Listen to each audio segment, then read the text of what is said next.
play. I'm going to admit. Oh.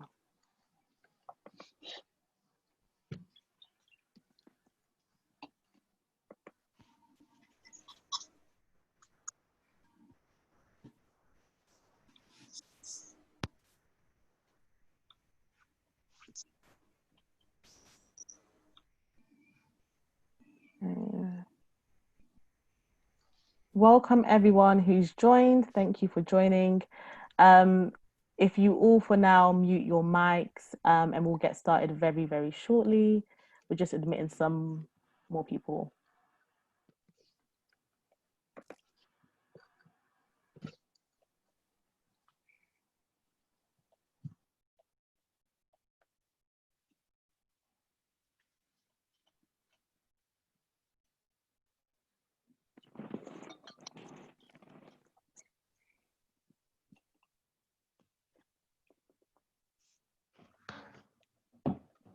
Okay, so I think we'll just get started now anyway, because we have quite a few of us here. Okay, so hi guys, welcome to our first session of I Am Here. Really, really excited. We are the Queen's Theatre Young Changemakers, and the work we do is that we essentially try to empower young people, open doors for young people to come into theatre and to engage in theatre in Essex and outer East London. And we're really excited to launch our first session with Paul Bradshaw. I've only known Paul like over the last past week, and he's just such an amazing and humble guy. He's done some incredible work, written some incredible plays, and a lot of his work is in relation to his experience as a working class man, and how he's kind of broken to the industry, and how he's kind of had his experiences and his hardships and his barriers and how he's conquered that. And he has an amazing story that I'm not going to spoil about how he got into drama school even, which is just awesome. So yeah, I'm just going to hand it over to Paul swiftly and let him just take the lead. Hey guys, how are you guys doing? So yeah, thank you for that lovely introduction. I am Paul Bradshaw. I'm a working class Londoner. I trained as an actor, and in the last couple of years I've been writing and directing a bit more. I guess it's probably good to start at the beginning. So I did some training when I was 17, 18 at a place called WAC, which is in Belsize Park in London. Which was amazing, like £2 acting classes, just the best, honestly, made me realize I could be an actor. And then didn't end up going to drama school till I was 23, and auditioned and got into Mountview to study musical theatre. And the woman who's like in charge of registry, I guess money woman, I don't know what her job title was, but she was like, if you don't get a scholarship, you won't be able to afford to come. And I was like, okay, well, I will. And she was like, good luck, whatever. And then I managed to raise £9,000 every year in order to finish my training. And I'll actually never forget giving her my last check. I was like, there you are. And was just like, felt so good to just go, I've done what you said I couldn't. And that's kind of been how I've maneuvered my way through the industry since, like been in musicals around the UK, directed and written stuff that's been on mostly on a fringe level. But last year, my debut play, which we're going to be reading some of in a bit, was showcased at the Criterion in the West End. And off the back of that, I got a producer and was in workshop stages. And then Corona happened. So back to the drawing board with that one. But I mean, the idea is that next year it will be on, as well as another play I've written in lockdown. They're both going to be on next year. At least that's what I'm saying to myself. Hopefully theaters will be open. But yeah, that's kind of me in a nutshell. For this session, I've been to a few Zoom sessions, and sometimes it is just one person chatting waffle. So I thought rather than me do that, I thought I'd make it really interactive. So I've got a couple of extracts that we're going to look through, and we're going to look at them as actors, writers, and directors, so that it's really interactive for everyone. But in order to make sure that we're covering all bases, I just think we should do like a quick whip around, and everyone says their name, where they're from, what their pronouns are, and where they're at in their career, whether they're auditioning for drama schools, at drama school, in the industry, and kind of like what they want to get from this session, I guess. So name, area, pronoun, where you're at in the industry. I don't know who's going to go first. Somebody. Rob, why don't you start? I shall kick it all off. Hello everyone, my name is Rob. I'm in Basildon in Essex. I'm one of the Young Changemakers that are kind of setting up this program at the moment to get young people involved.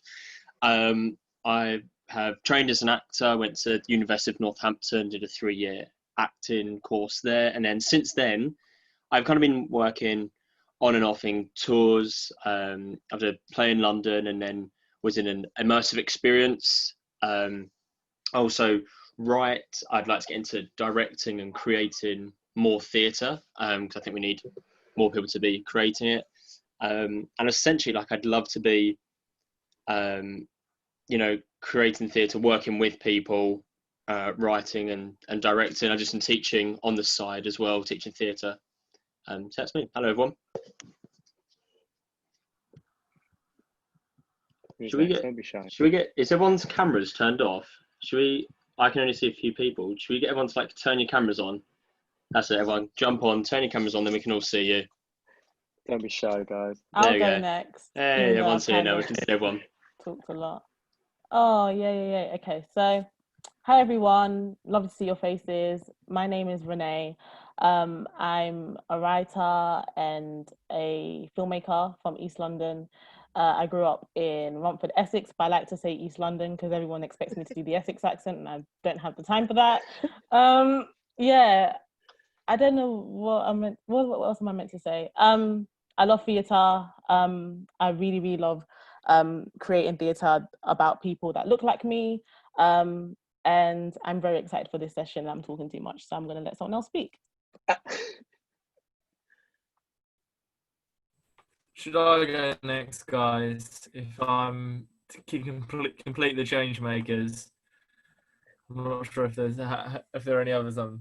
Hi, guys. I'm Ollie. I'm another of the Young Changemakers as well.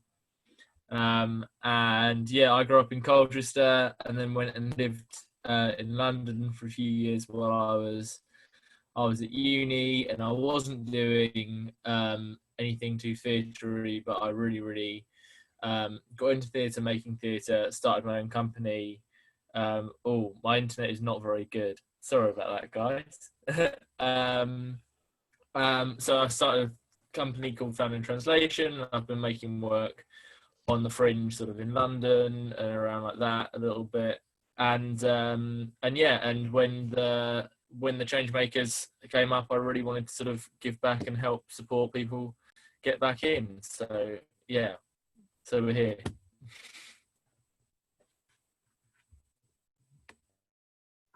Go on then, I'll go next.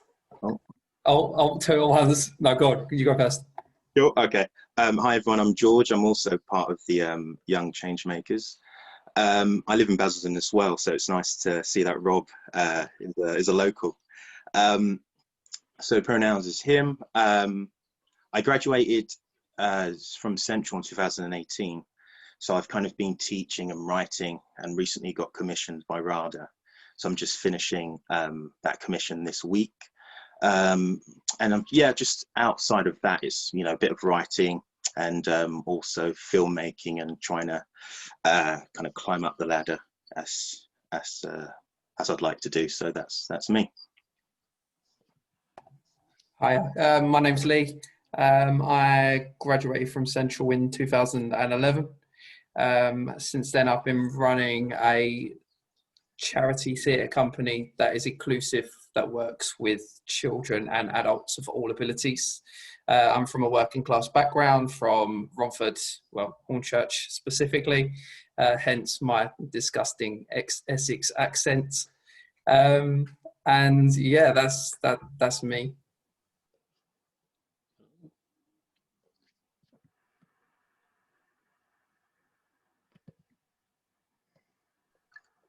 Should I go next? I'm Holly, pronoun is her. I work at the Queen's in admin, and I was really interested in coming to this session because I grew up in a very working class area, but I went to a middle class school, and so I've never felt comfortable in sort of either area. I've always sort of felt on the fringe of both, so I was really interested to hear more about your thoughts on things like that. Hi everybody, I'm Gemma. I didn't go to acting school, I went to university actually to study acting and set up a theatre company straight out of it called The Paper Birds, and I still do that. So that's good. I kind of carved out our own roles and our own jobs in the industry basically, and we're lucky enough that we made it stick. I'm really interested in this subject because I was brought up in a working class family, and they became middle class. I would say they're now middle class. That was about a job that my mum got that earned her quite a bit more money, you know, than when she was a hairdresser when we were little. So it's quite interesting for me because I feel like the experience of moving from one to another and having, you know, like a leg between both in some ways. Yeah, so that's me.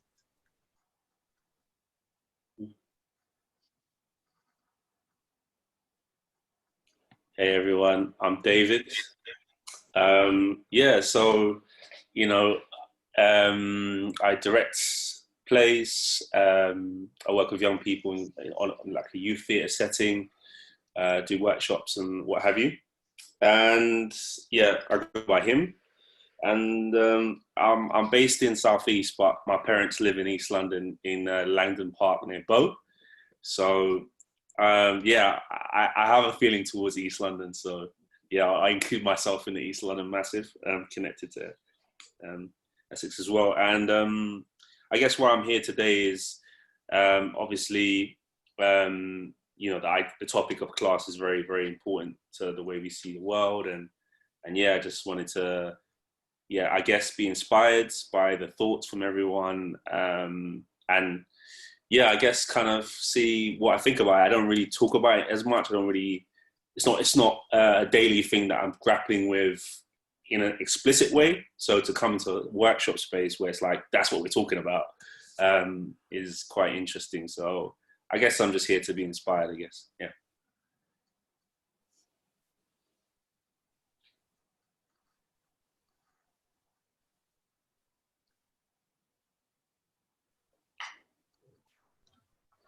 It's roulette, isn't it? Shall I go next? My name is James. My pronouns him, and I am part of the team at the Queen's heading up our learning and participation work.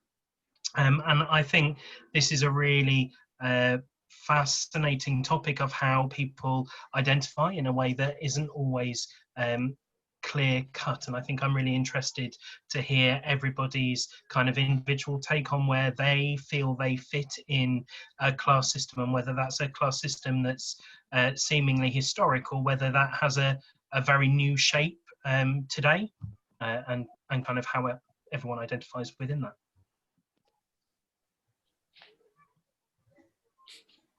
I'm Laura. I'm the Education and Partnerships Officer at the Queen's Theatre. So I live in Hornchurch, and I think I'm just really interested to hear everyone's different points of view and their experiences. I think class is kind of like a topic that I've never really learned or thought that much about really, or kind of like looked deeply into it.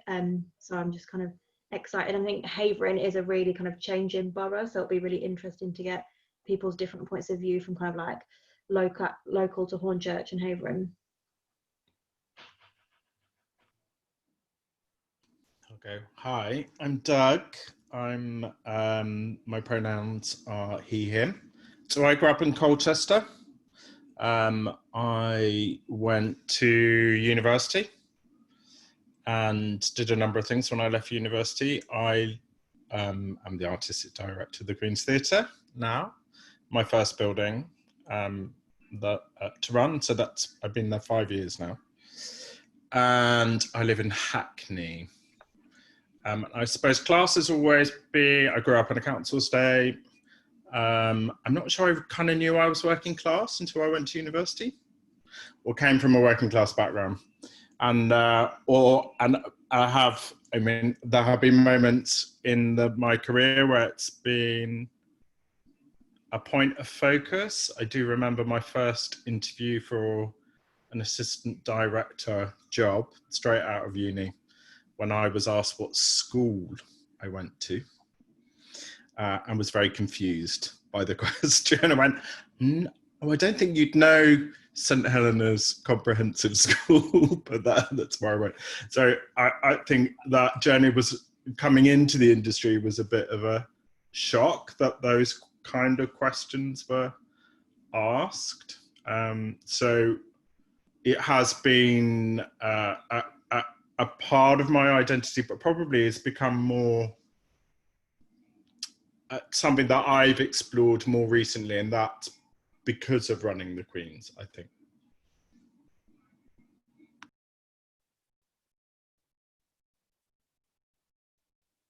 Yeah, sorry, I'd like to just jump on the back of what Doug said.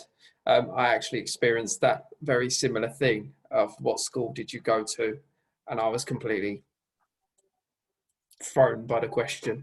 And for me as well, sorry, I forgot to add, with the Habit Factory, it's about working class. So for me, it was nice to get the drama school experience, of which I was lucky enough to get a scholarship, but then to come straight back to the working class and to really focus my efforts on finding talent from within the working class.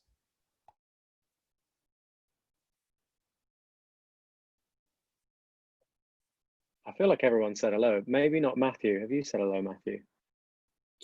Sorry, hello, then. Yeah, hi. Sorry for being late. So I didn't hear the brief of what I meant to say, but I've got a sense of it. So yeah, I'm my pronouns are he and him. I'm the executive director at Queen's Theatre Hornchurch. I'm here for lots of reasons, but one of which is I'm just think it's actually brilliant what the Young Changemakers are making happen at the theatre. I'm extraordinarily impressed and excited by it, and been involved in. I've worked in regional theatres and festivals and art centres all over the country for too long, and I've seen kind of, you know, initiatives like this that haven't got anywhere near off the ground in the way that this has. So I just think it's brilliant. So partly I'm just here to support and just to, you know, to clap and cheer for everything that's been done. And as we write the kind of the next phase of what the theatre's about, we just see the opportunity of the Young Changemakers and the way in which we can, Young Changemakers can kind of, you know, be empowered to do more and more with and for the theatre and for young people and beyond is so exciting. In terms of the kind of topic of class, it's obviously a major part of what the theatre has been exploring over the last few years, and has made some great strides forward, particularly with the Essex on Stage programme, and our evaluation of the first year of that indicated that 80% of the participants in that self-identified as being from a working class background, so which was a good start, but there's a hell of a lot to do.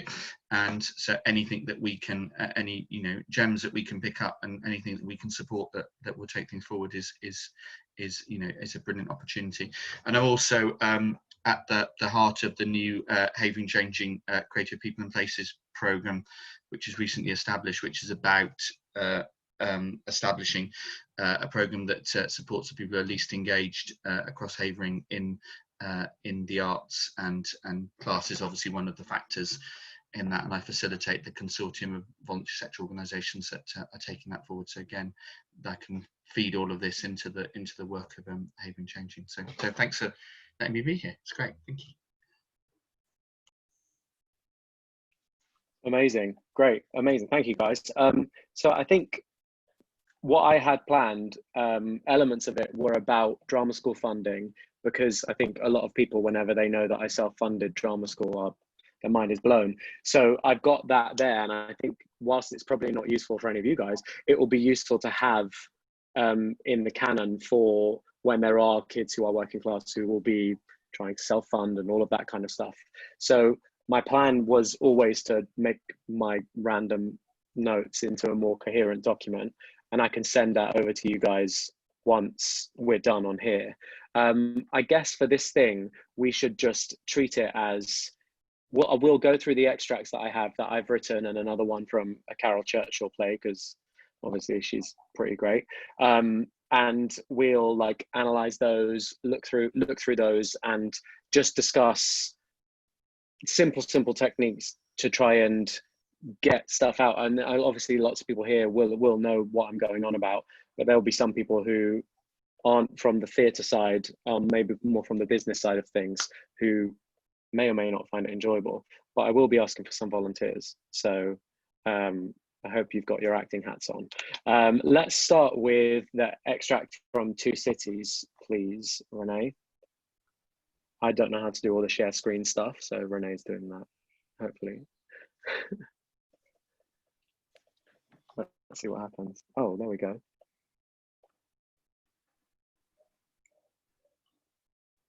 Oh, boom. Great. So a bit of context. Interestingly, Gemma, you were saying about changing class, and I think it was Doug, you were saying that you felt a little bit like you were the whole fish out of water thing when they're asking what school you went to, all of that kind of energy. This play that I've written is semi-autobiographical, and it's kind of like about my experience of going to drama school, and it's about growing up gay on a council estate, always feeling like you're other in that way, and then going to an establishment that is full of really rich people and being working class and always feeling like you're other that way. So it's like this otherness that we carry around as working class people. And this speech is from the protagonist Billy's older brother, and he is discussing what it's like to be working class and basically trying to just get into the head of his little brother, saying, you don't understand what I'm experiencing. It's quite spicy, so like it would be good for someone to get their teeth into it. And yeah, I guess what I'd want is one volunteer to just have a crack at reading the speech, and then I'll be asking other people to like chip in with maybe directorial notes or things that they would like to see that person try and attempt in a second or third read, depending on how bored we get. But let's go for one read for now. So does anyone want to have a go? Can be a girl or a guy, anybody, doesn't bother me. Oh, no volunteers.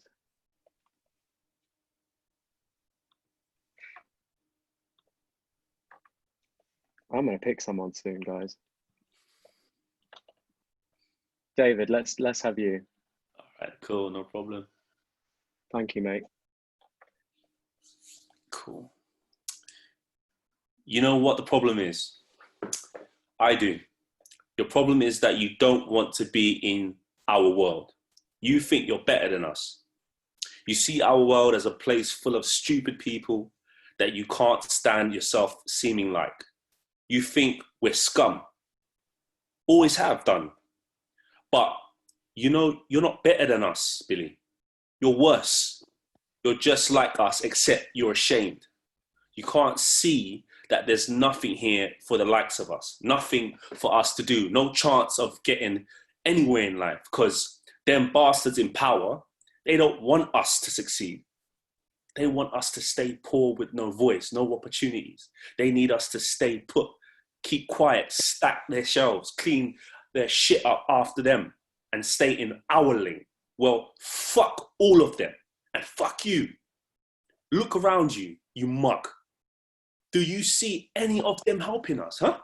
Any of them taking a chance on one of us? They don't want to help us. Has anyone around here managed to make something of themselves? No. The rich get richer, and we are stuck here in the gutter with this shit, fighting to survive. It's like Two Cities, man. Our world and theirs. Us and them. It's fucked. Of course, you think because you got a scholarship they can't, you think that because you got a scholarship they can't all be bad. But you're wrong. If you can see that, if you can't see that, then you're a bigger fool than a fool. Don't let them cunts at that school trick you into thinking there's a place for you in their world or that you can change, because you can't change, Billy. You'll always be the broke kid from the estate to them, always. The sooner you realize that, the better. Okay, my bad. Amazing, thank you. Amazing. No, that was great. Thank you so much. I just went to scroll up, but it's not my screen. That was really, really great. I think we can go straight in with some kind of directorial note. So if anyone has something that's like, why don't you try it like this? Why don't we go for that? I've got tons of ideas and I can share them if people are feeling shy. But when we stage this is, I guess this is his big moment of, there's been a few little scenes between Chris and Billy so far where he's prodded him a little bit and he's like tried to get a reaction out of him. And Billy hasn't satisfied Chris's urge he's not giving him the bait to like go in and tell him how much of an idiot he thinks he is. But this is his moment where he's like, fuck you, you don't get it. And so I guess like, all I would say is that for the next read, let's try and find like some light and shade in it. So moments where you're not getting what you want. I see new tactic, new energy, new drive, whatever that is. And I think you can be thinking about like the idea that he's like spitting through his teeth, like he's gonna go, like he at any moment he could just like beat the shit out of him, but can't. Do you know what I mean? That kind of like lid on top of the pan energy. I've just given you about 4,000 notes. So if anybody has any others, then chip in. But if not, I'd love you to just have another go at it. Yeah, sure. Thanks. Yeah, go for it. You know what your problem is? I do. Your problem is that you don't want to be in our world. You think you're better than us. You see our world as a place full of stupid people that you can't stand yourself. You can't stand yourself seeming like. You think we're scum, innit? Always have done. But you're not better than us, Billy. You're not better than us. You're worse. Yeah? You're just like them, except you're ashamed. Yeah? Okay. You can't see that there's nothing here for the like. You see there's nothing here for the like of us. Nothing for us to do. No chance of getting anywhere in life because them bastards in power, they don't want us to succeed.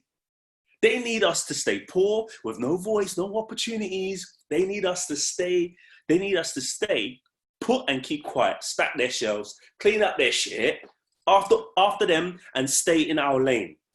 Well, fuck all of them and fuck you. Look around you. You're a muck. Do you see any of them helping us, huh? Any of them taking a chance on one of us? They don't want to help us.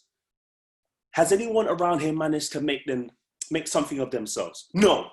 The rich get richer and we're stuck here in the gutter with the shit, fighting to survive. It's like two cities, our world and theirs, us and them. It's fucked. Because you think because you got a scholarship, yeah, that it can't be all bad. But you're wrong. If you can't see that, then you're a bigger fool than I thought. Don't let them cunts at that school trick you into thinking that that's a place for you in their world or that you can change. Because you can't change, Billy.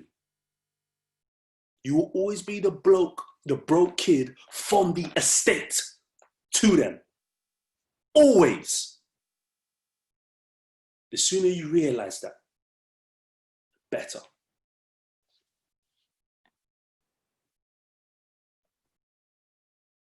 Amazing. Thank you. Thank you so much. I think we should move on to the next speech. Move on to the next one. That was amazing, David. So good. Brilliant. No, thanks for the notes. It's good to kind of have different things to try out as we went through it. Yeah. And you took it, you just ran with it. And the end bit, when you brought it right down and you were giving it more of a, like, you had him where you wanted him, and you were like, listen, you fucking dickhead, that kind of energy. It's like the exact moment where you expect it to be bigger, you're bringing it right down. So it's the kind of thing that the whole audience will be like on the edge of their seat thinking, what is about to go down here? And it was so good. I was smiling away, even though obviously it's not something to smile about, but like you did a really, really good job. Really well done. Let's go on. I was just to say it was like sounded really nice, because it was almost that idea of obviously Billy being younger and having these ideas, but for you it's almost so ingrained that there is no way out of this, that the life that you're currently living in, that's it. It's kind of like that whole it just made me think kind of Billy Elliot. Billy wants to go off and he's got the dreams of doing the ballet and the dancing, but the brother and the minors, that's all they know, and they kind of want to hold him back from anything else he could do. And it's that struggle of not allowing someone to take a chance and be more than what they're currently living like. Amazing. Yeah, I don't know about anyone else who identifies as working class and has become an actor, writer, director in any way, but I had a conversation with someone yesterday where they were like, it's our job to make children believe that they can do whatever they want. My career and industry person, when I was 12 years old, when I was like, I want to be an actor, they were like, that's not a real job.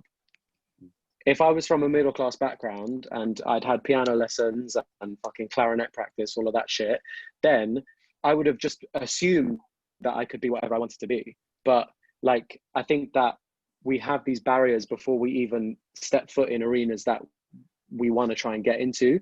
And I think that kind of, without me even knowing it, has seeped into that speech of like someone above telling us not to dream.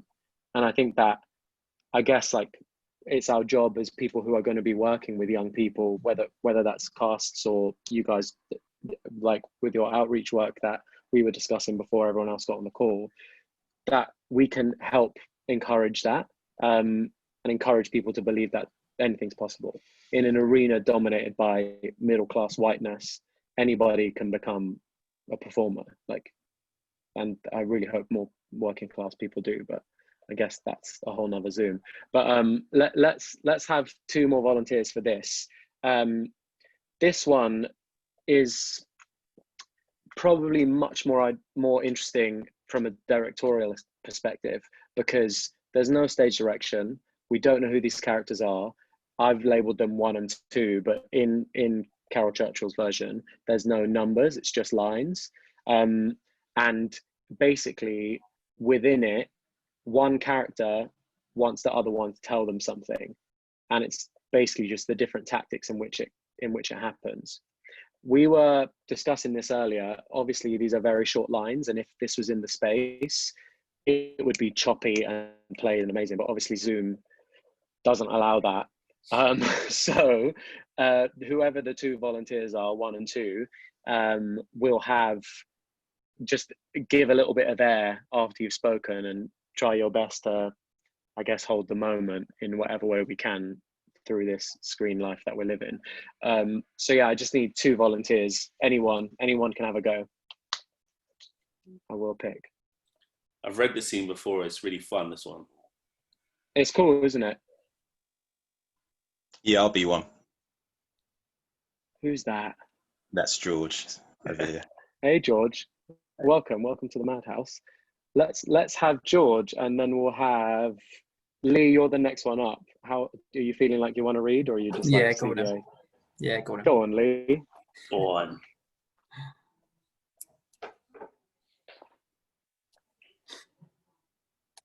Okay. Shall I start? Yeah, go on. I'll be 2. It's my lucky number. Please tell me. No. Please, because I'll never. Don't ask. I'll never tell. No. No matter what. It's not. I'll die before I told.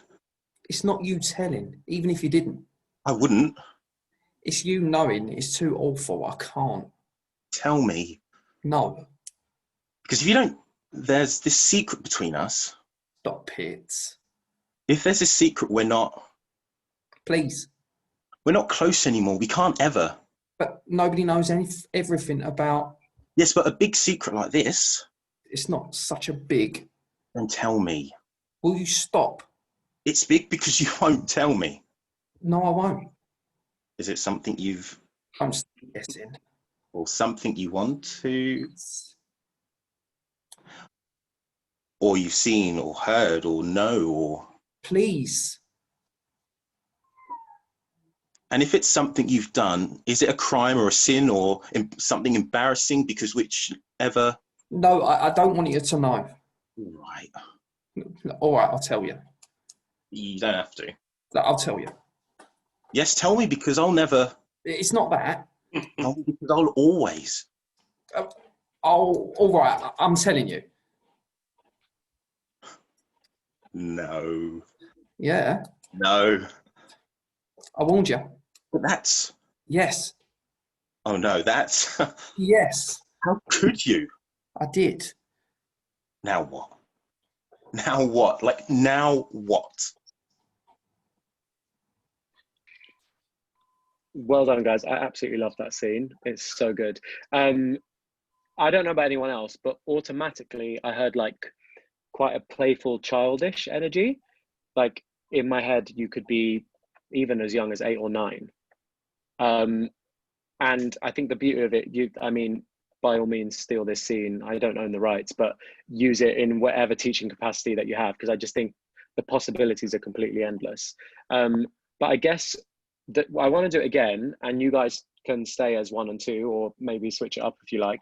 But I want from someone else a scenario, any scenario in which there's 2 characters that might be having this conversation.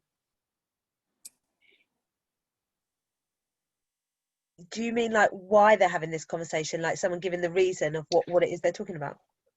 Yeah, you could go for that, or it could just be, I don't know, 2 old grannies. Oh, I see. Yeah. Yeah, it could be either. It could be any of those.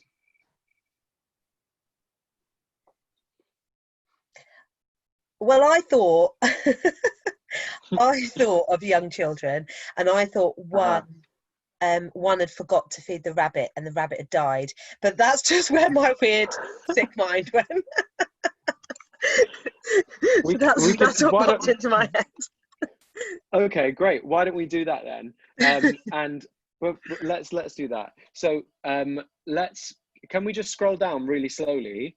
And I think there's 1 or 2 clear bits that I think we should think about within it, where there are very obvious shifts within the scene. So a little bit further down. So the first one is where one says, is it something you've, and the other character says, don't start guessing. And then you have that energy of like, that's a shift, a gear change. So I think when one asks that question, even though obviously there's no question mark, but when one goes to ask that question, we'll have some new energy there. Go for whatever you want, or whatever you follow your instinct. And then when 2 decides to tell, let's have a shift, some kind of shift, whether it's that you might be a little bit proud of it, you didn't like the rabbit, or you might be, that was a bit sadistic, sorry to go there, but like you might I don't know, be really, really ashamed, and who knows, break into tears, whatever you've got in you for this fine Wednesday evening. But yeah, let's have a go and just try and include those 2 massive shifts. Well, they won't feel massive on Zoom, but I guess if we were doing it in the flesh, it might. Just have a go. Please tell me. No. Please, because I'll never. Don't ask. Don't ask. I'll never tell. No. No matter what. It's not. I'll die before I told. It's not you telling, even if you didn't. I wouldn't. It's you knowing. It's too awful. I can't. But tell me. No. You don't. There's a secret between us. Stop it. And if... And if there's this secret, we're not Please. close anymore. We can't ever. But nobody knows everything about. Yes, but a big secret like this. It's not such a big. Then tell me. Will you stop? It's big because you won't tell me. No, I won't. Is it something you've... Don't start guessing.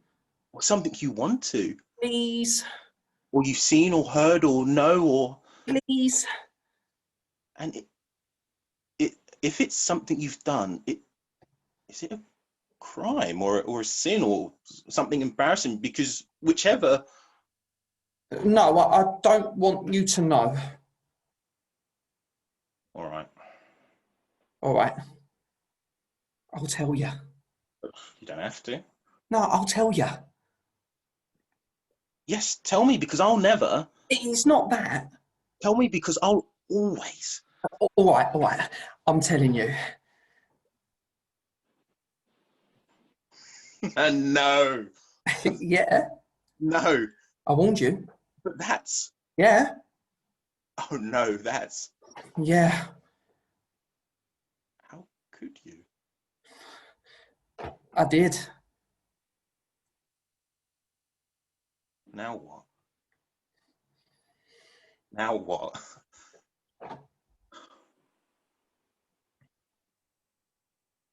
Now what?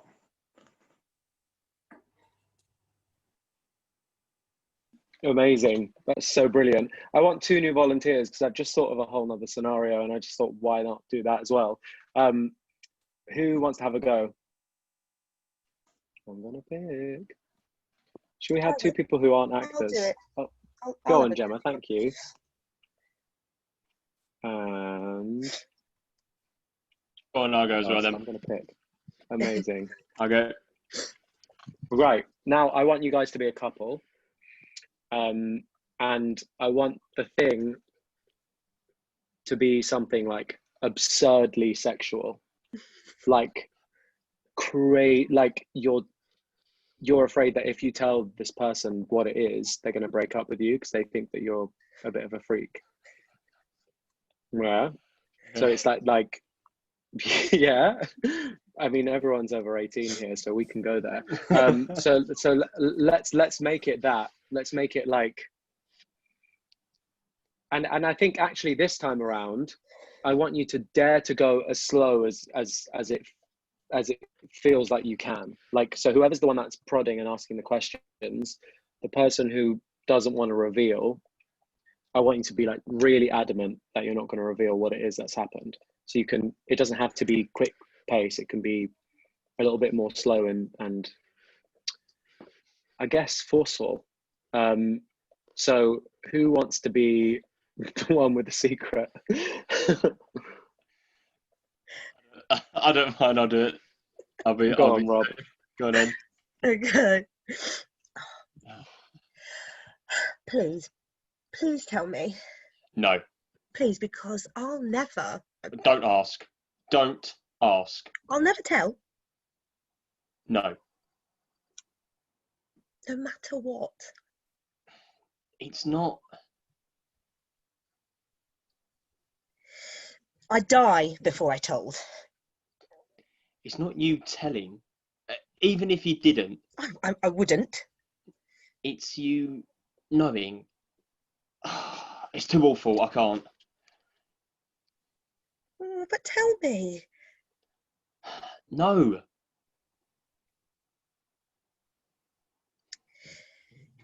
Because if you don't, then there's this secret between us. Stop it.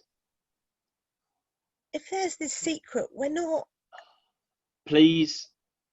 close anymore. We can't ever. But nobody knows everything about. Yes.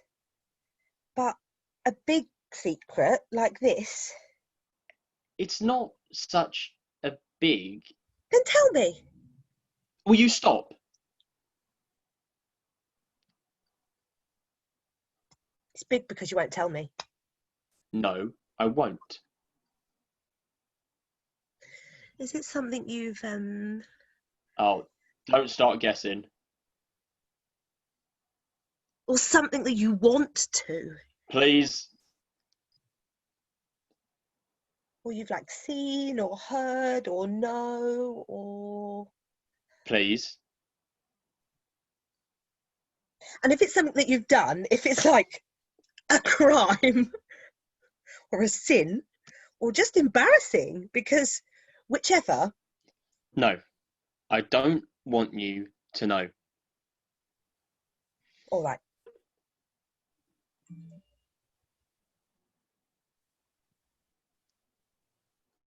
All right, I'll tell you. You don't have to. I'll tell you. Yes, tell me, because I'll never. It's not that. Tell me, because I'll always... All right, I'm telling you. No. Yeah. No. I warned you. But that's... Yeah.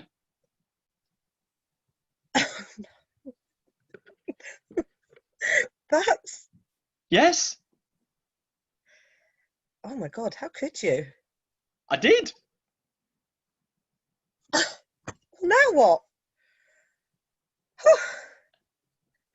Now what? Now what? Is anyone else absolutely dying to know what the secret is? I think that obviously that's what makes the scene so engaging, because like from an audience perspective, that's all we want to do. We want to be detectives when we watch a show. We want to figure out what the fuck has happened that has brought these people to this place of their life. And here we have, this is like the perfect example of it in motion. So I think in any workshop sense, in any whether it's writing, acting, or directing, this is a perfect icebreaker exercise, way of breaking down exactly what that is, because you have a great understanding of two people that are in very different places. One manages to convince the other, or guilt trip the other, or flirt with the other, whatever the action is, into revealing something, and then by the end of it, she's like, or they are like, now what? This new information has changed them. And it's kind of like the perfect way of, I guess, summing up what a play is. Like, I don't know if anybody knows or has read or up on stuff like The Hero's Journey that Joseph Campbell writes about at length. And it's essentially like we follow somebody through their journey, they learn some things along the way, they come up against all these obstacles, and by the end they're changed. And we were talking about this before, but you know, that's fairy tales, that's Legally Blonde, that's Romeo and Juliet, Hamlet, whoever. They're all heroes in their own journey. And I think that this is a perfect example of explaining exactly what that is. I guess my big chunk of funding, we can stop screen sharing now. I don't know if you got that, Rennae.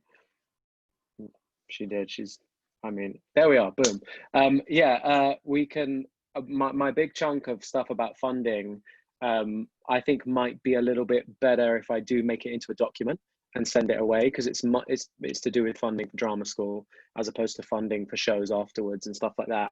So I think that might be more useful to have, so that you guys can take it away and use it for future things. But I guess, like, to round it up, I've got about 10 more minutes before I want to open up and have a more Q&A type vibe. But I guess what I would just say, like, you guys will know this, especially those who are working behind the scenes at the theatre, but I think for me personally, I would say 80% of experiences I've got as a writer and director have been through either recommendation or through Twitter and networking with people. And I think that we can forget how useful, especially when social media can be so toxic, we can forget how useful it is to engage through that. Like I was saying to the guys earlier, that speech and another speech of mine are going to be in an anthology that Ricky Beadle-Blair has curated. So, you know, it's that was through Twitter. And I just replied to it and was like, hey, I'm a writer, I'm working class, can I be in your one? One's called Common, and the LGBT one is called Fierce. So I'm going to be in that one as well. And yeah, that was literally through Twitter. And I would like quite a lot of the things that I've gone on to do writing wise have been through there. So I would say that that's a really important thing. And this is kind of included within the funding element of things, but also networking. 2 writers I've reached out to on Twitter and have had coffees with them, and they put me in touch with their agents. It's that kind of thing where literally, we were saying this, you don't ask, you don't get. And I think that a lot of working class people are a bit shy about being front-footed when it comes to stuff like that, but trying to encourage that within, I guess, any room, any organization, of just reaching out to people. You will get some people who will shut you down or never reply or whatever, but I guess those are not the people you're meant to be working with right then and there. But yeah, I've had some amazing opportunities because of that.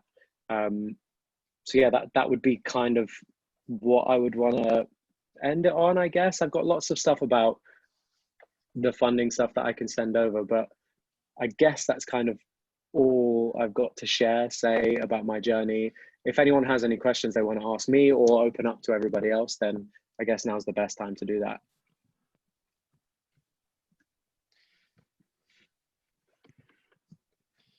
Do you want me to? I'm going to kick off with the question. So, oh, I've just lost it all. There we go. Obviously, kind of, to be an actor, there's the whole. It's expensive. You know, you need like your spotlight, headshots, show reel. You know, if you want a voice reel as well, Mandy. You know, your monthly subscription. How, you know, are there any ways of for kind of working class or kind of underfunded actors to find support for the necessities that you need to become an actor? You know, if you can't afford to have good headshots and a good show reel, how do you stand a chance, you know, with everybody else? I mean, that's an amazing question, and I think that not one that I can necessarily answer, because I was lucky, well, not lucky, I worked really hard to go to drama school, which then meant that my experience of graduating and going into the industry is different to someone who hasn't done that first, because obviously they help you with Spotlight and you get a student membership first and it's quite cheap and all of that kind of stuff. But if it's someone who has absolutely no links in the industry, I would say make those links with people who are all starting out, and like be on like a collaborative level of people who are just starting to take headshots, because so many people do that for free and are like, oh, I need to build a portfolio. So you can, even if your first few headshots are terrible, you have something that you can then send to people. And the same with a show reel. And all the time on my social media, people are like, I'm looking for a scene partner for my show reel who's free. It's again using social media to your advantage there. But I guess for me, like, whilst I was at drama school and before drama school, I worked all the jobs, like every restaurant, front of house, call center, promo. A lot of the time those leaflets ended up in the bin, but like promo, like I was literally just doing everything that I could, which meant that when I needed to do something like that, when I needed to pay for a new subscription or whatever, I then had that fund there because I'd worked on it. So yeah, I guess for me, it's my experience of it has just been working really, really hard so that you have a little bit of money behind you. But I guess not everybody can do that or has the time to do that. But that's kind of been how I've navigated it. And since graduating, it's about trying to get jobs that pay a bit more. So like teaching and facilitating and all of that kind of stuff. Like, you know, you can get most of the time over 20 quid an hour for that, as opposed to working, I don't know, getting London living wage, or, well, not that we even get that, but you know, like you can get 20 quid for an hour as opposed to £9.80 or whatever. But yeah, that would kind of be my advice. I don't know if anyone else has experience in trying to self-fund all of that stuff, but yeah, for me, that's kind of how I've done it. That's how you've done it. You've worked to then fund all the necessities that you need. Yeah. Mm-hmm. Cool. Obviously, if anybody has any questions, feel free to just shout out, or if you want to message them in the chat, I think they'll pop up and we'll be able to see them as well. Or just feel free to shout out.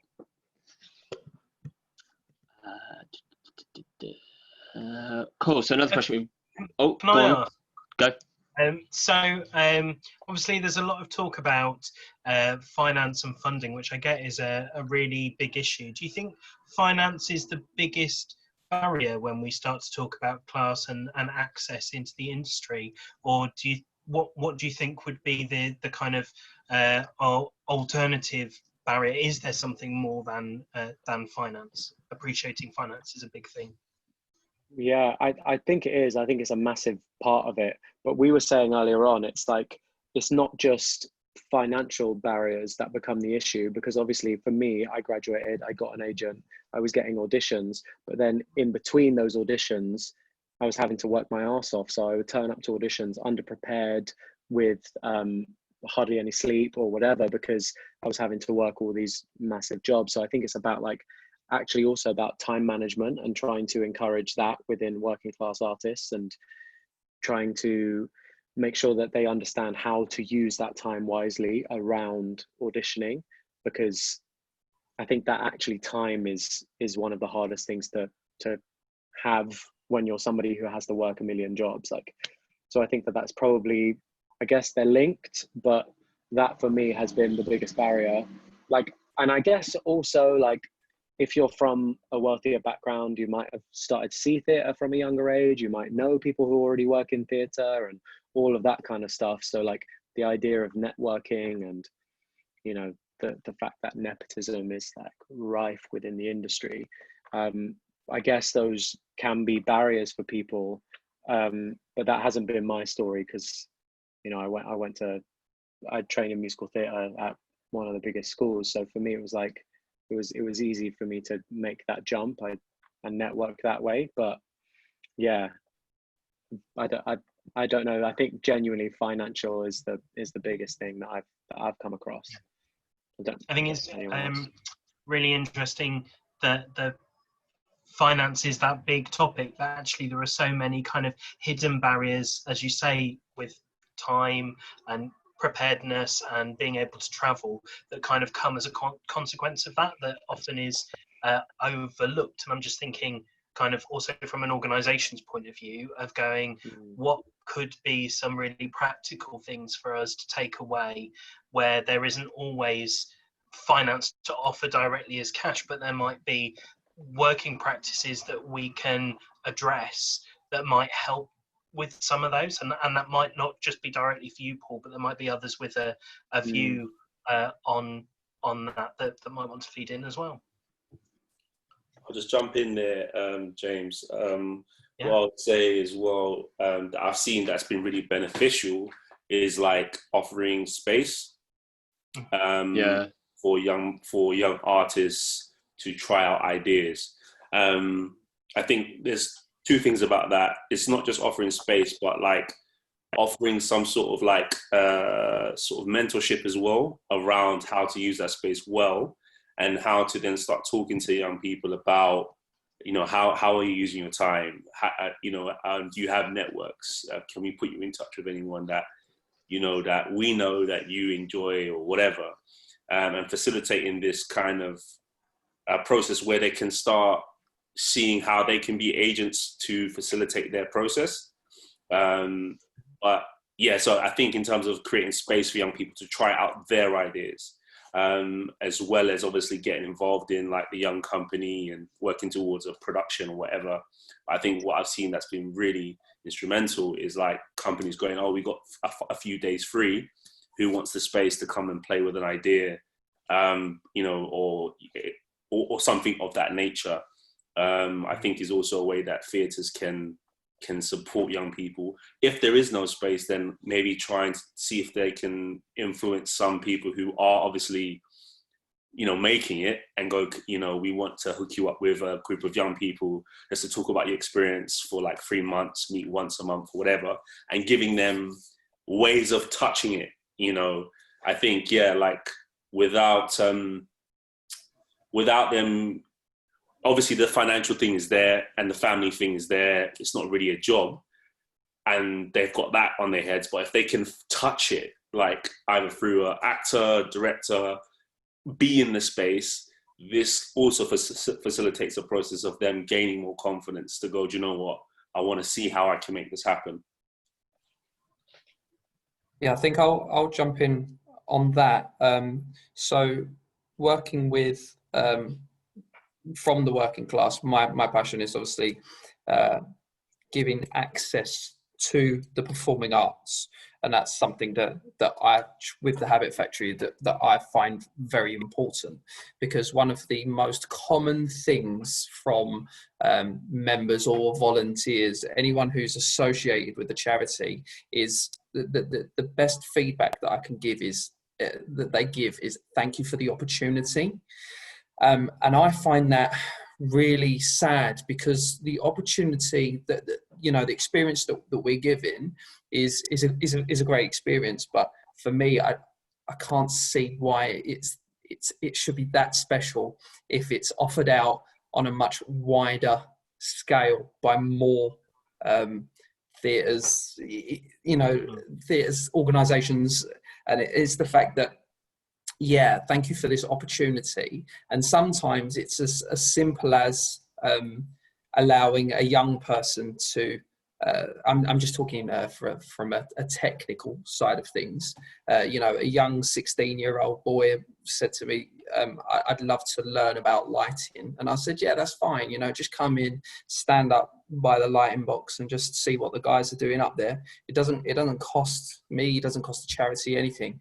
And then, you know, to be given that opportunity, he came down after that and was like, right, that's it. I want to be a lighting designer. And it was like, yes, like this is, for me, that's yeah, as well as just the acting and stuff, the whole of the theatre experience is about giving the opportunities to those who wouldn't necessarily have it. Can I just jump in on what Lee said there very, very quickly? And it's also about the way people are approached about the opportunities. I think young people say, oh, come and do this, come and do that. And they're like, oh, is it for me really? And I think what you're talking about is the personal approach to it, that I feel is a very different vibe. Similar to myself, someone was like, oh, do you want to come and do a workshop with me? I was like, what? Workshop? What's that? I was like, okay, I'll come with you and do that. That's literally, I never looked back that day. Still in the industry now because of that just one ask. Obviously, you can't do that for the whole entire society, but the approach also being personalized is key. Sorry. Yeah, and also like, so even down to kind of year threes, which are what's age 7 and 8, 7-8-year-olds. Their school obviously buy in the Habit Factory to do some sessions, to do some performing arts sessions, and when they sell it to their pupils at the schools, half of the children do not know what acting is. They don't understand. It's like, what is acting? And then the first thing I do is I've got to come and explain to children from a working class school what acting is, because they've never been open to it. They've never experienced it. And, you know, the amount of times I say, and who's been to a theatre? And, you know, 80% of them have never been to a theatre. And then, you know, some of them say, oh, I went to a pantomime at a local theatre. And then when you start talking about West End, none of them, or, you know, 1 or 2 within a class of 30 have ever been to the West End. So it's about the exposure as well. A lot of the guys, from my experience, a lot of children, they're just not exposed to it. And I know for me personally, I don't think I went to see a show until I was about 14 or 15 years old, when it was my school. I was doing drama at school, and my school said, we're going to see this show. And before, that was my first experience at the age of 14. And it's like, that's way too late compared to somebody who would be middle class, who might go with their parents to the theatre because that's a regular thing to do. I would just jump in as well and say that when I speak to young people a lot about working in the arts, and you can't lie, you have to tell the truth, but it's really, there's risk involved, unless you are in a financial position, your parents are in a financial position to support you, and you can't lie about that. You have to say, like, a lot of us who work in the industry are self-employed. Like Paul said, I worked multiple jobs for many, many years on the side of the paper birds, and it's a difficult thing because I want to encourage institutions to pay more at every step of the way, because this kind of idea of having to do things for free when you're also like at your most skint and vulnerable is also a big problem. So if you encourage young people to take the leap, do it. You can carve out a place for yourself in this industry. Your voice matters. But then all they're getting is unpaid opportunities. This is a much bigger thing, but we're putting people off because the balance is all out. So what we need to do is push some of that money right down and start offering lots of opportunities to people across the field that are paid. Is one of my big things, because I feel like otherwise when people say, oh, when did you start? So I don't mind telling the truth to people, if they ask, like, when did you start getting a proper wage? And I'm like, do I tell them? It took about 8 years. Oh, like, you don't want to put people off, but it's the reality. I was a waitress. I was so that's the one thing I would be, any opportunity I'm trying to say to any theatre that will listen is like, pay people, like try to pay people at the bottom and let them find ways into the industry, and it not be about just, are kind of brilliant and well-deserved, top people getting paid, but everyone. Oh. Can I ask a question about your process? In the piece that we read, there was a lot of anger, and I wondered if you felt that anger had empowered you in your writing, or did you feel like it was sometimes limiting? That's a great question. Interestingly, that character isn't based on me. That character is based on my brother. So it's anger that I feel like I've probably absorbed through osmosis, and it's within me, but I don't necessarily feel angry at the system. And so I guess there is anger that fuels me. I think if everybody, if they were being honest, that was the thing that, fear, anger, those are the things that actually push people to do things. So I think probably I would say that, it is one of the things that fuels me, I guess. In writing that play, what I found very interesting about writing that play was sending it to people, middle-class people mostly, who are the people who are in charge of theatres, and saying, oh, he wouldn't say that. He wouldn't know how to say that. He wouldn't be eloquent enough of understanding that argument. And I'm like, well, it's pretty much verbatim. Like, literally, this is pretty much word for word. And I came across that probably about 3 or 4 times. Wow. And because my biggest thing is, like, I've written quite a lot about my mum as well. And whilst my mum left school at 14, she's really intelligent, and she's not necessarily the best with words, but she's very intelligent and emotionally intelligent. And you don't expect that it's not necessarily the thing that is presented to the world of the working classes. So I think that, my biggest thing is just try and quiet that noise and go, we don't all need to sound like Cat Slater of EastEnders or whatever. That isn't always the working class story or narrative. And I guess that is kind of connected a little bit to anger and frustration about the fact that there isn't always someone that's an eloquent working class person that is portrayed to the world, because we do exist. Like, it's not as if we're all by gum or whatever. Like, that's not how we all communicate, and that's not how we should be shown to the world. So maybe to answer your question, I do think that there is anger connected to what I write, but it's not the thing. Like, that play is actually a gay love story, and that character is he's kind of like a bit of an antagonist within the piece, so represents something, but isn't necessarily what the whole play is completely about, because it's also about love. That didn't answer your question, but hey. It did, thank you. Oh, okay. I just wanted to also ask, so that process you said of having to send it out and having feedback, obviously about the dialogue, etc. What, after you got that feedback, I'm interested in kind of your trajectory, you know, until the end, and what were some of the kind of, I guess, internal conversations, and if there were any other people in which you kind of seeked counsel in to ensure it was as, you know, truthful to your voice. I'm interested in especially the act of redrafting as well, which I find myself in, and sometimes sprouting out into different ways in which someone else might like who's given feedback, but it isn't as, you know, it's not integral to myself or the story. So again, great question. I work quite closely with other actors when I'm writing, and I try and work with as many people that have experienced or are from the background of the characters that I'm writing. So at every step of the way, when writing Two Cities, I think I did a reading of the first draft, redrafted it, sent it off, got feedback, then did another reading, then just kept going forward like that, and tried to work with actors who could kind of either challenge what I'd written to or back up what I'd written.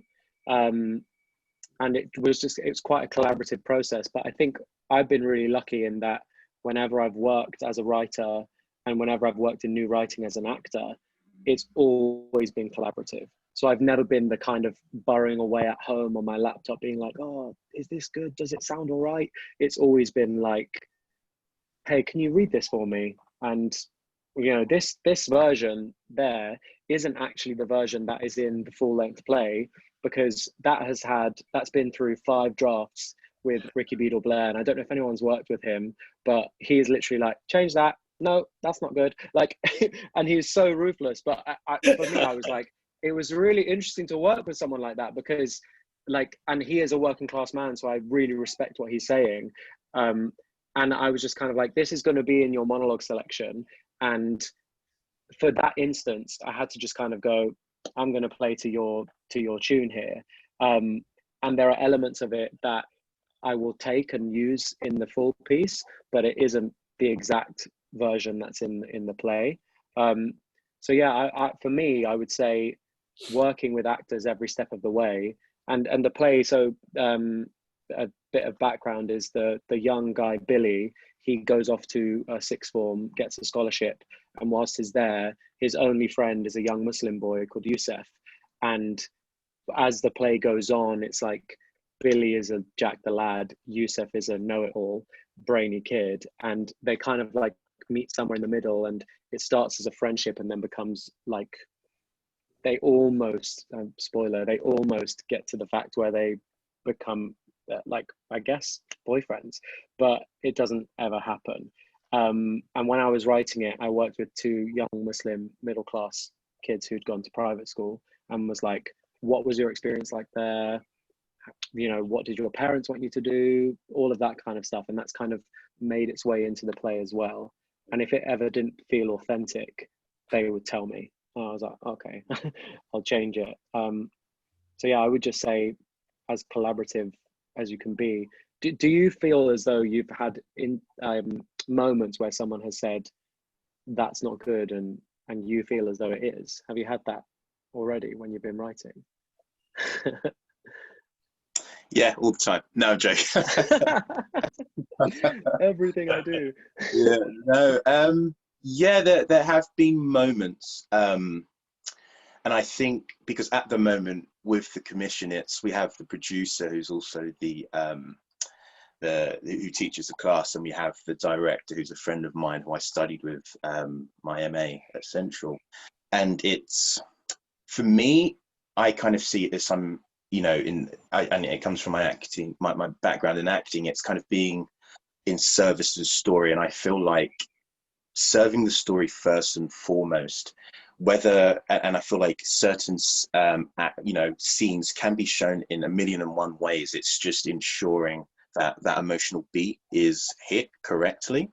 So I think for me, I'm kind of just learning the art of, again, and collaboration is beautiful. It's a beautiful thing. I find myself becoming a better writer doing it, but I just find myself, in this process, I guess just looking at what the story is and seeing how can it firstly stay true to what I want to write, and secondly, how can I have both the director who's going to be obviously directing it and has to have that same amount of love, as well as ensuring the commissioner / producer is happy.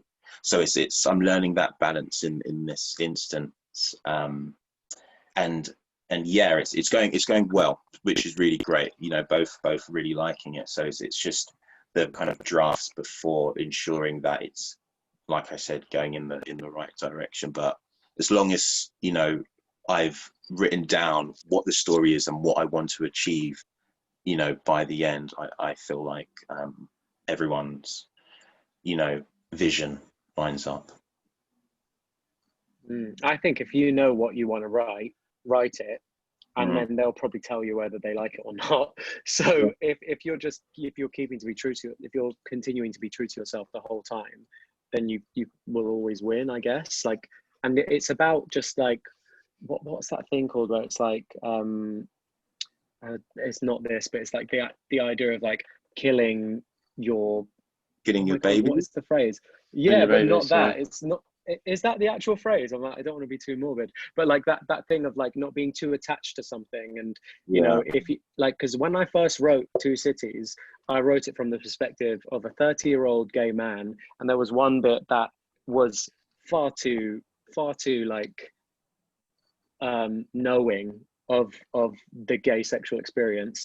And one guy read it and he was like, these don't sound like they're 16. They sound like they've been around a bit. I was like, yeah, fair point. Because obviously, you forget that when you're 16, you don't know anything about anything. So I was writing from like oh yeah, this is exactly how confident they'd be. And, it took him to point that out, to go, whilst that's true to me, it's not true to the character. And I think that's also a subtle dance that you have to do.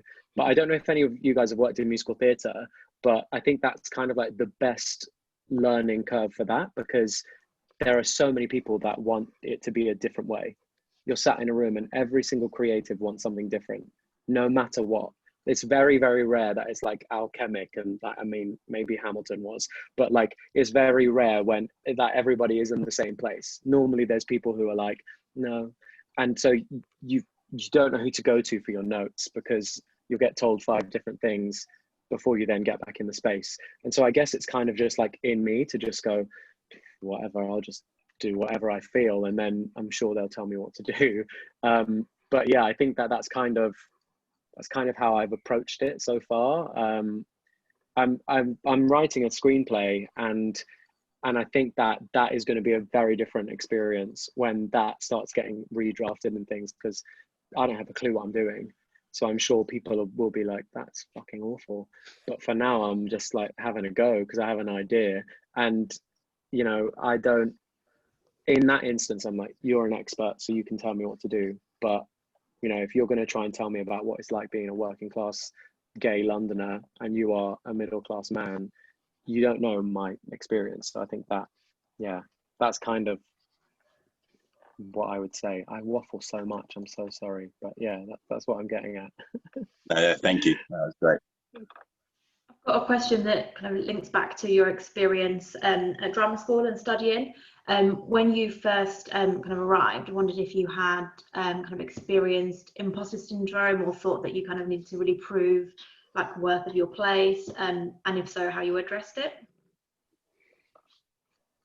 Yeah, I experienced all of those things within the first week. And I grew up in inner city London, where I was used to being the only white boy in a class. And then I went to a class and there was one guy who was black and from Brixton, and one girl who's like my best mate, who was half Moroccan, half Egyptian, from Notting Hill. And literally within 5 minutes, we were best friends.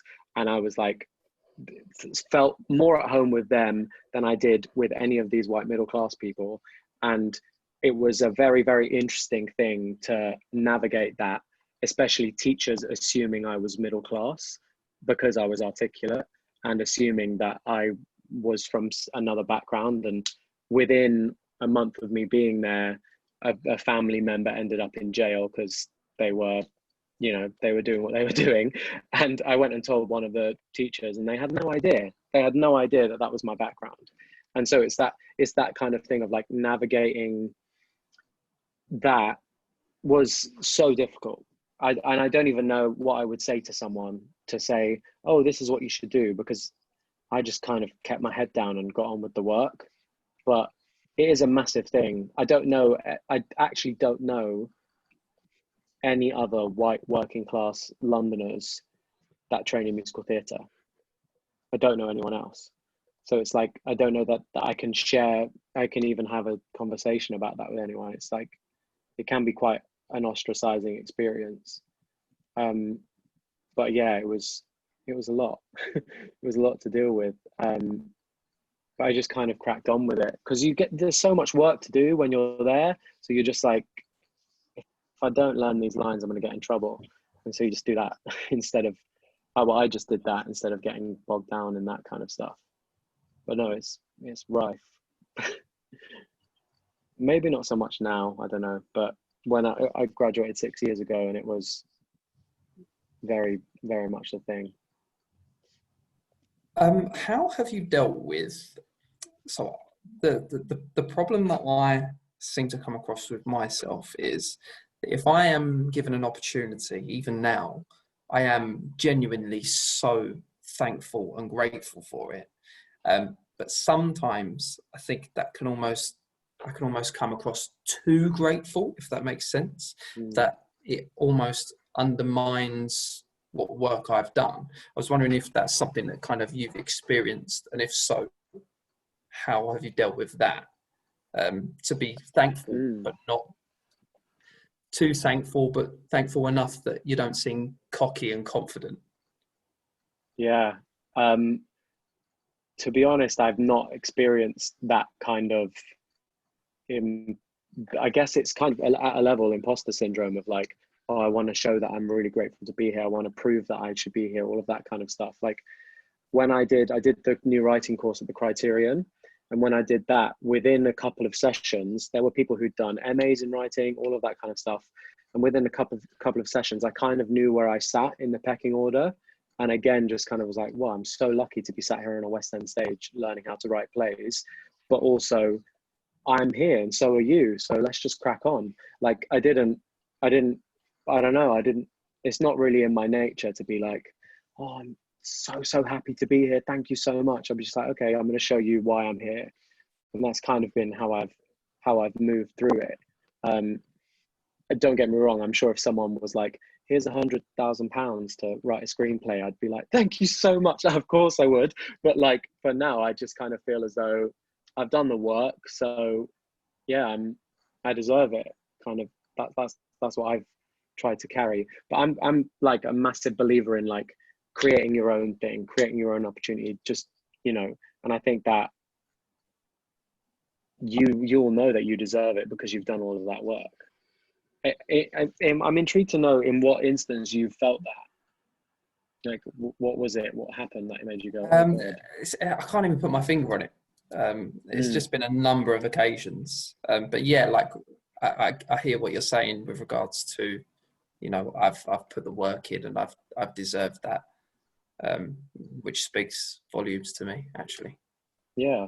Well, I said to my mum the other day, we were talking about like working class people in our industry, and she doesn't get it. When I graduated, she was like, why don't you get 2 agents? I'm like, oh, you don't understand, do you? You really don't understand. But like I always said to her, I was like, oh, you know, I'm an anomaly. And she was like, what's that? I was like, there aren't many people like me, Mum, who do this. And, you know, for that reason, I need to just keep doing it and keep being like in it at the forefront of it, as opposed to feeling like apologetic or that I shouldn't be taking up space. I went out for lunch the other day, obviously eat out to help out. We were all going out for lunch. And we were in this restaurant and this girl walked in and she was talking about something. And I said to my mate, I was like, what a life. And then she was like, but babe, you're in the same restaurant. And I was like, okay, yeah, it's half price. So that's why I was there. But I was like, yeah, okay, we're at the same table. Like, and when you're in that instance of being given an opportunity, clearly it's they believe in you and they want to hear your voice or what you're going to do with it. So I would just say carry that energy. And I don't imagine that someone would ever go, well, maybe they do, but like, oh, you were the wrong person, see you later. Like, you know, I don't necessarily know that happen. Once you've got the commission, you're going to get some money either way. So take it and run, maybe. I don't know. I don't know if anyone, I've got maybe one last question before we've maybe got to wrap up. So for those of you that on Paul's, if you don't mind me saying this, on the bottom of Paul's emails, it says his name, and then it says working class /actor /writer /director. So I wondered, it's kind of the question that we spoke about before we started, about you know, you put working class there. Do you find that has given you a defined path because of your knowing of yourself? Has it given you something to lead forward with, to charge with kind of proudly, that's defined your career? Yeah, definitely. Because I think that, like training in musical theatre, it's literally, can you sing that note? Can you stand in that place? Can you wear that costume? Your story before you play that character doesn't matter. Whereas I think in straight theatre, without wanting to call that, but just like, you know, non-musical theatre, I think it's really important to know what your USP is, I guess, and go, only I can tell this story.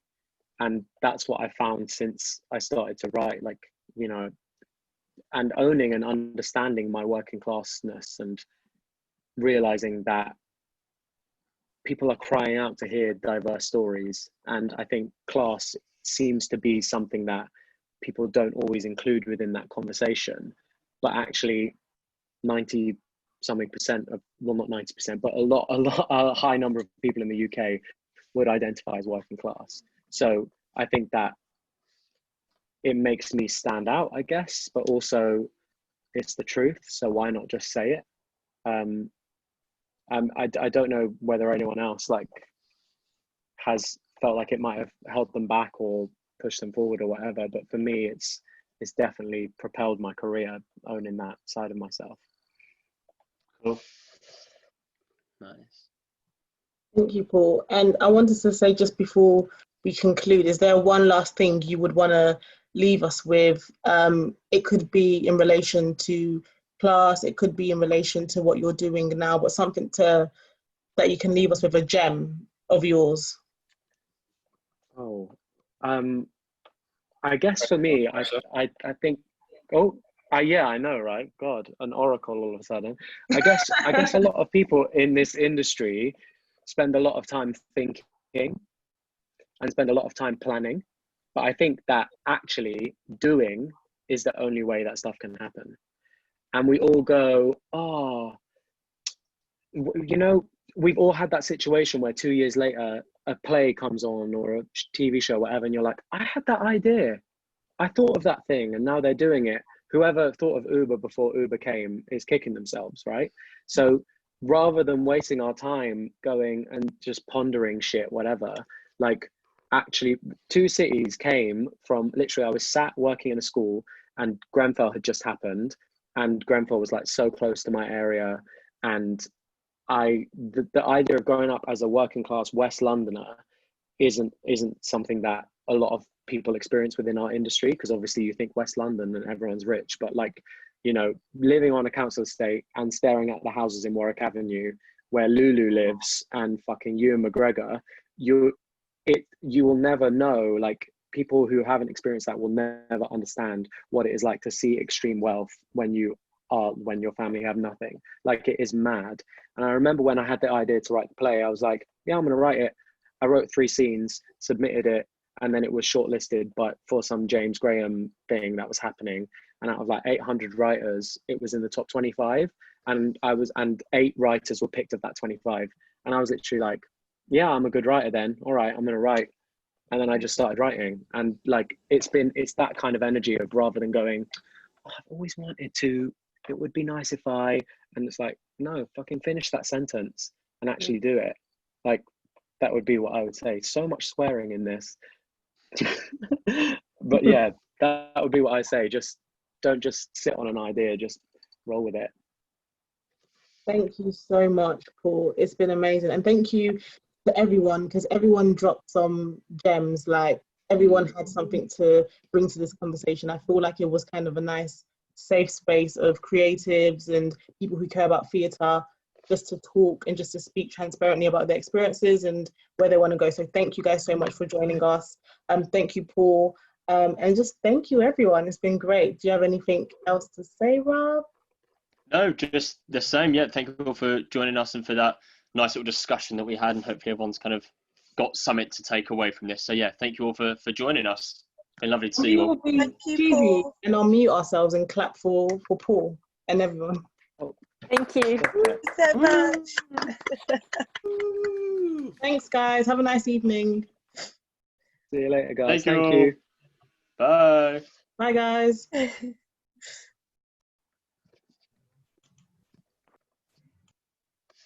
Well, hey, there we go. I love how Well Ollie's done, just- Renee.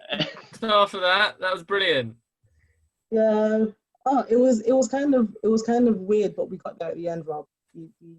Yeah. The end. Yeah. The conversation that kind of, when everyone like started piping up with different stuff, that was quite cool, just to kind of let that flow onwards. Yeah. Yeah. Wait, let me stop the recording so it's not